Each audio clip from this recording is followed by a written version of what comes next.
नमस्कार। देश काल में आपका स्वागत है। मैं हूं मुकेश कुमार।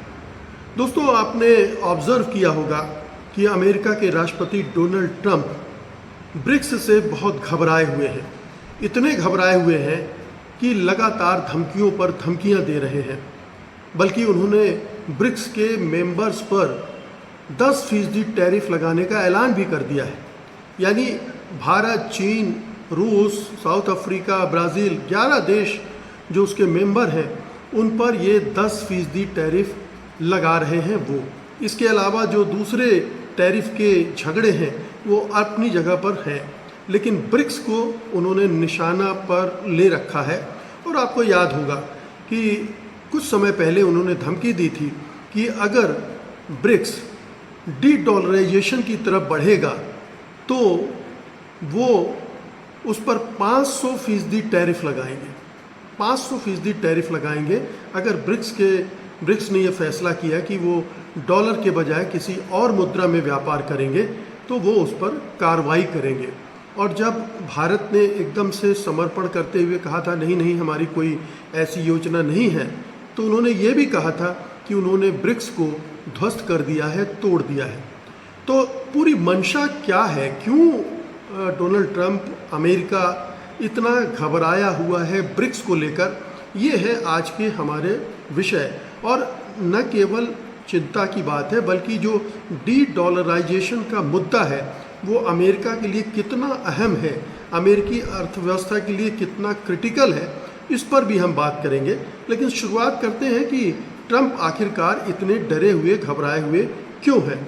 तो सबसे पहली बात तो ये है कि ट्रंप विश्व की अर्थव्यवस्था पर अपना प्रभुत्व चाहते हैं। जो प्रभुत्व अभी तक बना हुआ था उसमें वो कमी नहीं आने देना चाहते हैं और इसलिए परेशान है कि उसमें लगातार कमियां आ रही हैं। एक आंकड़ा देता हूं मैं कि दूसरे विश्व युद्ध के बाद जब अमेरिका एक सुपर पावर की तरह उभरा तो विश्व की जो पूरा अर्थव्यवस्था थी उसका 70% हिस्सा डॉलर में व्यापार करता था, सारा डॉलर में लेन देन होता था। लेकिन घटते घटते घटते वो अब 57% पर पहुंच गया है और पिछले 1-2 वर्षों में इसमें और भी तेज़ी से कमी आ रही है। तो ये चिंता इस बात की है कि अगर ये डी-डॉलराइजेशन की प्रोसेस आगे चलती है तो क्या होगा। डी-डॉलराइजेशन क्या है, पहले मैं आपको वो एक्सप्लेन कर दूं ताकि कहीं कोई कन्फ्यूजन न रहे। डी-डॉलराइजेशन का मतलब ये है कि वैश्विक व्यापार, दुनिया का जो कारोबार है और जो वित्तीय लेन देन है और जो विदेशी मुद्रा भंडार है वो अमेरिकी डॉलर के ज़रिए ही हो, अमेरिकी डॉलर पर निर्भर रहे। इसमें देश अपने व्यापार और निवेश में स्थानीय मुद्राओं या अन्य वैकल्पिक मुद्राओं का उपयोग नहीं करें। अगर करते हैं तो ये डी-डॉलराइजेशन है और उससे डॉलर के प्रभुत्व को चुनौती मिलती है। एक तरह से अगर डी-डॉलराइजेशन होता है तो जो यूनिपोलर वर्ल्ड है जिसमें अमेरिका का डोमिनेंस है, प्रभुत्व है, वो कम होता है और एक मल्टीपोलर वर्ल्ड की वित्तीय व्यवस्था बनती है, बहुध्रुवीय वित्तीय व्यवस्था बनती है जो कि एक मुद्रा यानी डॉलर पर डिपेंड नहीं रहती है। हर मुल्क अपनी मुद्रा के हिसाब से या कोई क्षेत्रीय स्तर पर किसी एक मुद्रा के हिसाब के ज़रिए अपना लेन देन, और ये तीनों चीज़ें यानी वित्तीय लेन देन, फाइनेंशियल ट्रांजैक्शन, जो देशों का जो विदेशी मुद्रा भंडार है वो, और साथ में जो दुनिया का कारोबार है उसमें अगर डॉलर के अलावा इस्तेमाल होता है तो वो डी-डॉलराइजेशन होता है। तो डी-डॉलराइजेशन से चिंतित है, घबराए हुए हैं ट्रंप और अमेरिका। अब इनको देखिए, आर्थिक प्रभुत्व का अगर नुकसान होता है, अगर डॉलर की अहमियत अंतर्राष्ट्रीय बाज़ार में, अंतर्राष्ट्रीय अर्थव्यवस्था में कम होती है तो उसके नतीजे क्या होंगे। नतीजा पहला तो ये होगा कि जो रिज़र्व मुद्रा के तौर पर डॉलर के रूप में अमेरिका को सस्ते में उधार लेने का जो लाभ होता है या व्यापार में लाभ होता है या डॉलर की वजह के दम पर वो दूसरे देशों पर प्रतिबंध लगाकर दबाव डालने की में सफल हो जाता है, वो डी डॉलराइजेशन हो गया तो वो नहीं कर पाएगा, उसका प्रभुत्व कम हो जाएगा, डॉलर की धमकी नहीं चलेगी, डॉलर की मनमानी नहीं चल पाएगी। दूसरा ये है ख़ासतौर पर ट्रंप साहब की घबराहट की वजह कि उन्होंने जो टैरिफ नीतियां अपनाई हैं उनकी वजह से डी डॉलराइजेशन और तेज़ी से हो रहा है। एक तरफ तो वो मागा की बात करते हैं, मेक अमेरिका ग्रेट अगेन की, टैरिफ ठोकते हैं और टैरिफ के दबाव में जो दूसरे देश हैं वो डॉलर से अपने आप को पीछे खींचते हैं। तो ट्रंप ने उन देशों पर 100% टैरिफ की धमकी दी है जो डॉलर से हटने की कोशिश करेंगे। हालांकि उनकी जो आक्रामक व्यापार नीतियां हैं, टैरिफ और ट्रेड वॉर, उसने डी डॉलराइजेशन को तेज़ कर दिया है और उससे अमेरिकी जो अर्थव्यवस्था है उसमें जो नीतियां हैं उसमें एक अनसर्टेनिटी आ गई है और लोग दूसरी मुद्राओं की तरफ जा रहे हैं। जो ट्रंप ने किया है उसकी वजह से फेडरल रिजर्व पर ट्रंप ने क्या किया है, एक तो टैरिफ की धमकी दी दूसरे देशों को, दूसरा अपने ही फेडरल रिजर्व पर हमले किए हैं और बड़े पैमाने पर उधार लेने की योजनाओं ने, जो वहाँ इन्वेस्टर हैं, डॉलर निवेशकों का डॉलर है और अमेरिकी जो एसेट्स हैं उन पर उनका भरोसा कम हो गया है, जो इंटरनेशनल इन्वेस्टर्स हैं। 2025 में डॉलर इंडेक्स में 10.8% की गिरावट आई है। ये इसका प्रमाण है कि शुरू के इन 4-5 महीनों में ही जो मुद्राओं का इंडेक्स होता है उसमें डॉलर का इंडेक्स 10.8% नीचे आ गया है। अब एक ब्रिक्स क्यों, और भी तो ऑर्गेनाइजेशन है, यूरोपियन यूनियन है, वो उस पर अटैक नहीं कर रहे हैं, दूसरे संगठन है उस पर अटैक नहीं कर रहे हैं, लेकिन ब्रिक्स पर कर रहे हैं। इसलिए कर रहे हैं कि ब्रिक्स इस दिशा में कोशिश कर रहा है। ब्रिक्स के पास दुनिया की 40% आबादी है और 25% जीडीपी है। तो अगर ये देश मिलकर डी डॉलराइजेशन करेंगे तो अमेरिका के प्रभुत्व को चैलेंज मिलेगा और इसी से अमेरिका घबराया हुआ है।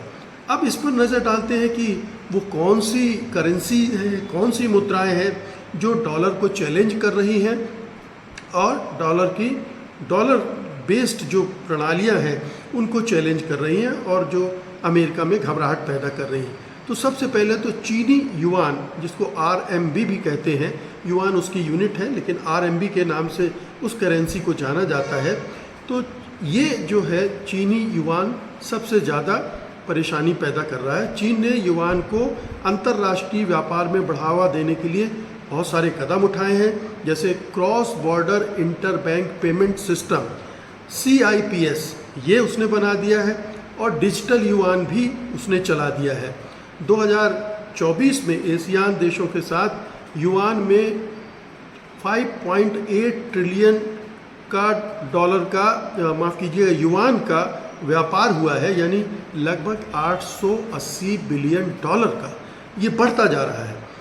चीन और रूस ने अपने जो द्विपक्षीय व्यापार है उसमें 90% व्यापार जो है युआन और रूबल में कर दिया है।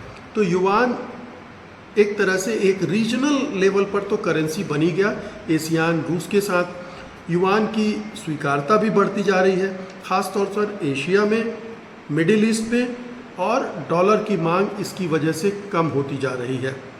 दूसरा है रूसी रूबल। रूस ने 2014 से डी डॉलराइजेशन को तेज़ किया, तकरीबन 11 साल पहले ही उसने इस प्रक्रिया को शुरू कर दिया था और ख़ास तौर से जब पश्चिमी देशों ने उस पर प्रतिबंध लगाना शुरू किया था उसके बाद उसने ये डी डॉलराइजेशन का खेल शुरू कर दिया था। स्विफ्ट ने जो अमेरिका और पश्चिमी देशों का पेमेंट सिस्टम है, ट्रांजैक्शन सिस्टम है, जब उसके ज़रिए उन्होंने रूस पर पाबंदियां लगाई, उसके अकाउंट्स को फ्रीज़ कर दिया, तो रूस ने SPFS सिस्टम विकसित किया और उसमें रूबल के व्यापार को बढ़ावा दिया। रूस और ईरान जैसे देशों ने डॉलर को अपने व्यापार से हटा दिया है। रूबल का उपयोग विशेष रूप से ऊर्जा व्यापार में और डॉलर के प्रभुत्व को चुनौती देने के लिए हो रहा है। फिर तीसरे नंबर पर भारतीय रुपया आ रहा है। भारत ने बांग्लादेश, मलेशिया और अन्य देशों के साथ रुपए में व्यापार शुरू कर दिया है। ये भारत की आर्थिक स्वायत्तता और डॉलर की अस्थिरता से बचने का प्रयास है। उसने रूस के साथ भी जितनी तेल खरीदा है उसमें भी रुपए के ज़रिए ही खरीदा है, तो रूस के साथ भी रुपए और रूबल के तहत व्यापार हो रहा है।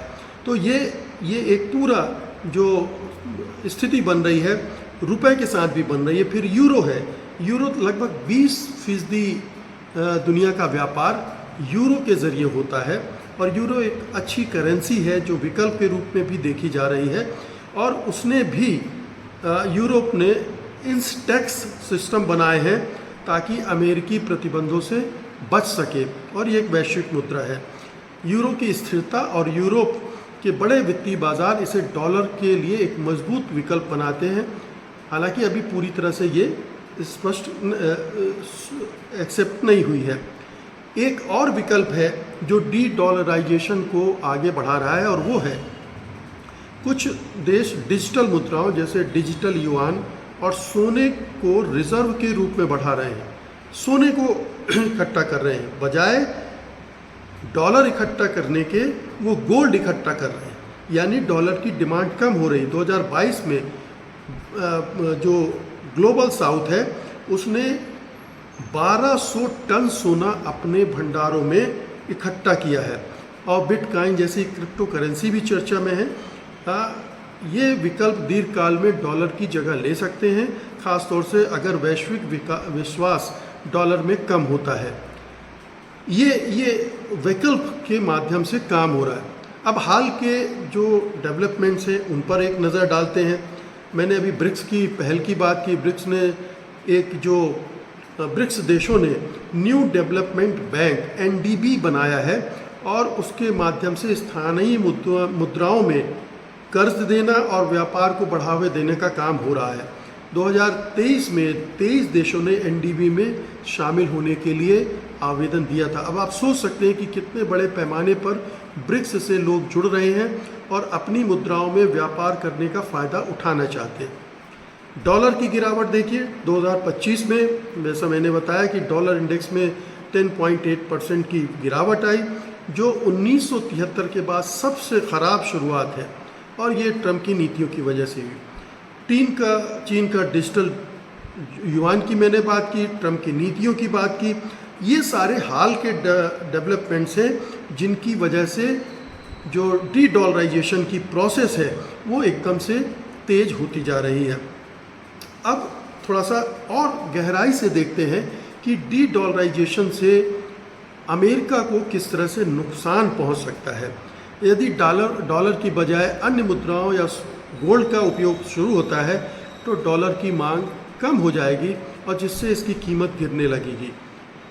बॉन्ड और स्टॉक मार्केट में अस्थिरता आ जाएगी। JP मॉर्गन की एक रिपोर्ट के अनुसार डी डॉलराइजेशन से अमेरिकी वित्तीय परिसंपत्तियां, बॉन्ड्स, स्टॉक्स व निवेशकों का भरोसा कम हो सकता है, जिससे अमेरिकी इक्विटी और बॉन्ड मार्केट में रिटर्न निगेटिव में जा सकता है।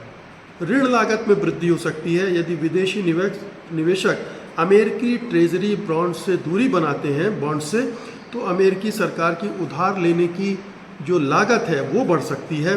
2025 में 30 साल के अमेरिकी बॉन्ड्स की जो यील्ड है वो 4.4% से बढ़कर 4.8% हो गई, और इसका दबाव अमेरिकी ट्रेजरी पर पड़ रहा है। अगर डॉलर की कीमत गिरती है तो उसके आयात निर्यात पर बड़ा फर्क पड़ेगा। जो आयात करने वाली चीज़ें हैं वो महंगी हो जाएंगी, क्योंकि आपको डॉलर ज़्यादा पेमेंट करना पड़ेगा, जिससे अमेरिकी उपभोक्ताओं के लिए जीवन यापन की लागत भी बढ़ जाएगी, मुद्रास्फीति बढ़ेगी, और जो कि पहले ही ट्रंप की नीतियों से दबाव में है। अगर डॉलर कमज़ोर होता है तो अमेरिकी निर्यात सस्ता हो सकता है, जिससे व्यापार घाटा कम हो सकता है। लेकिन ट्रंप की टैरिफ नीतियों के कारण वैश्विक व्यापार में बाधाएं बढ़ रही हैं। इससे लाभ की जो मिलेगा उससे वो सीमित कर सकती हैं। फिर डॉलर की कमी का संपर्क सिर्फ इससे नहीं है कि विश्व की अर्थव्यवस्था में अमेरिका का प्रभुत्व कितना है, बल्कि इसकी वजह से उसका जो सामरिक राजनीतिक, कूटनैतिक, वो भी प्रभुत्व कम होता है, उसकी शक्ति घटती है। यदि अन्य देश वैकल्पिक प्रणालियों में लेते हैं, दूसरे में जाते हैं, तो जो अमेरिका प्रतिबंधों का हंटर घुमाता रहता है, चाबुक घुमाता रहता है कि मैं प्रतिबंध लगा दूंगा, सैंक्शन लगा दूंगा, और दूसरे देशों की अर्थव्यवस्था को नुकसान पहुंचाने की जो कुव्वत उसे डॉलर की मजबूती के कारण मिलती है, वो खत्म हो जाएगी और उससे परेशानियां अमेरिकी अर्थव्यवस्था को खड़ी हो जाएगी। तो ये तमाम तरह के नुकसान हैं जिनकी चिंता निश्चित रूप से ट्रंप को भी होगी और अमेरिका के अर्थव्यवस्था के जो नीतिकार हैं उनको भी होगी। कुछ आंकड़े और दे दूं कि विदेशी मुद्रा में जो लेन देन हो रहा है उसमें डॉलर की हिस्सेदारी क्या है। 2023 में वैश्विक विदेशी मुद्रा लेन देन में डॉलर की हिस्सेदारी लगभग 88% थी, और हालांकि ये हिस्सेदारी 2001 में 90% थी, जो कि धीरे धीरे कम हो रही है। केंद्रीय बैंकों के रिजर्व में भी हिस्सेदारी कम हो रही है, जिसकी चर्चा मैंने भी की थी कि 2021 तक सेंट्रल बैंक में विदेशी मुद्रा भंडार में डॉलर की हिस्सेदारी 59% थी, जो 2001 में 71% थी और 1977 में 85% थी। ये लगातार कम होता जा रहा है। तो ये तमाम चीज़ें हैं। कमोडिटी बाज़ार को ले लें, वहाँ पर चूँकि तेल और सोना के व्यापार में डॉलर की हिस्सेदारी कम हो रही है, कई देश जैसे रूस, चीन अब युआन और रूबल में व्यापार कर रहे हैं, इसलिए वहाँ भी उसकी मांग कम हो रही है। तो ये चैलेंजेस हैं अमेरिकी अर्थव्यवस्था के। अब सवाल उठता है कि ट्रंप जो धमकियाँ दे रहे हैं वो कितनी प्रभावी होंगी। ट्रंप की धमकियों का कोई असर भी पड़ेगा। बहुत सारे विशेषज्ञों का मानना है कि ट्रंप की धमकियों का कुछ अल्पकालिक प्रभाव पड़ सकता है। कुछ देशों को डी डॉलराइजेशन की जो योजना है उसको धीमा करना पड़ सकता है, क्योंकि अमेरिकी बाज़ार तक पहुंच खोना उनके लिए नुकसानदेह हो सकता है। वैश्विक प्रतिक्रिया हो सकती है। हालांकि ये धमकियां कई देशों को और अधिक प्रेरित कर रही हैं कि वो डॉलर पर निर्भरता कम करें। जैसे कि रूस और चीन ने पहले ही 90% से अधिक व्यापार को युआन और रूबल में नियंत्रित कर दिया। तो अगर ये धमकियां और प्रतिबंध और टैरिफ की बात होगी तो उसका उल्टा असर पड़ेगा। टैरिफ और व्यापार युद्ध से बहुत सारे देश जैसे कनाडा, मैक्सिको और चीन ने जो अमेरिकी संपत्तियों पे हैं उन पर उनका भरोसा कम हुआ है, और इस वजह से, और देखिए कि अप्रैल 2025 में लिबरेशन डे के दिन, जिस दिन ट्रंप साहब ने टैरिफ की घोषणा की थी, उसके बाद अमेरिकी शेयर बाजारों से $5 ट्रिलियन की संपत्ति सफाचट हो गई थी। फेडरल बैंक पर दबाव है। ये तमाम चीज़ें हैं जो हो रही हैं और जिनकी वजह से उसकी स्थिति लगातार बिगड़ती जा रही। तो डी डॉलराइजेशन एक बहुत बड़ा मुद्दा ज़रूर है ट्रंप के लिए, अमेरिकी अर्थव्यवस्था के लिए, क्योंकि डॉलर की कीमत घटेगी तो अमेरिका का महत्व घटेगा, अमेरिकी अर्थव्यवस्था का महत्व घटेगा, अमेरिका के जो राजनीतिक और सामरिक प्रभाव है वो भी घटेगा। लेकिन जिस तरह से ट्रंप कर रहे हैं उससे और भी नुकसान हो रहा है। डी डॉलराइजेशन की प्रोसेस और भी तेज़ हो रही है। जो देश देख रहे हैं कि अमेरिका किस तरह से उन्हें ब्लैकमेल करने की कोशिश कर रहा है टैरिफ और दूसरे हथकंडों के जरिए, वो और भी ज़्यादा तेज़ी से जा रहे हैं और चीन इस पूरे खेल में लीडिंग भूमिका अदा कर रहा है। हालांकि युआन अभी इस स्थिति में नहीं आई है कि वो वैकल्पिक मुद्रा बन जाए। वैकल्पिक मुद्रा के रूप में अभी अगर कहें तो यूरो है या ब्रिटिश पाउंड है, ये मुद्राएं ज़्यादा सशक्त हैं। लेकिन चीन की अर्थव्यवस्था जैसे जैसे मजबूत होगी, युआन का महत्व बढ़ेगा। युआन का जब लेन देन में ज़्यादा प्रचार प्रसार होने लगेगा, जैसा कि लगातार बढ़ रहा है, तो फिर वो भी एक बड़ी मुद्रा के रूप में खड़ी हो जाएगी। और अगर रीजनल लेवल पर जैसे भारत है, रूस है, चीन है, साउथ अफ्रीका है, ब्राज़ील है, ब्राज़ील के जो प्रेसिडेंट हैं डी लूला, उन्होंने तो बिल्कुल चैलेंज कर दिया कि हम तो डी डॉलराइजेशन करेंगे ही। तो अगर ये सब देश रीजनल स्तर पर भी अपने कारोबार में अपनी मुद्रा का इस्तेमाल कर ले, बेशक डॉलर के मुकाबले कोई एक मुद्रा ना हो, तब भी डॉलर के वर्चस्व को, डॉलर के प्रभुत्व को तोड़ा जा सकता है। बहुत बहुत शुक्रिया आपका। धन्यवाद। नमस्कार।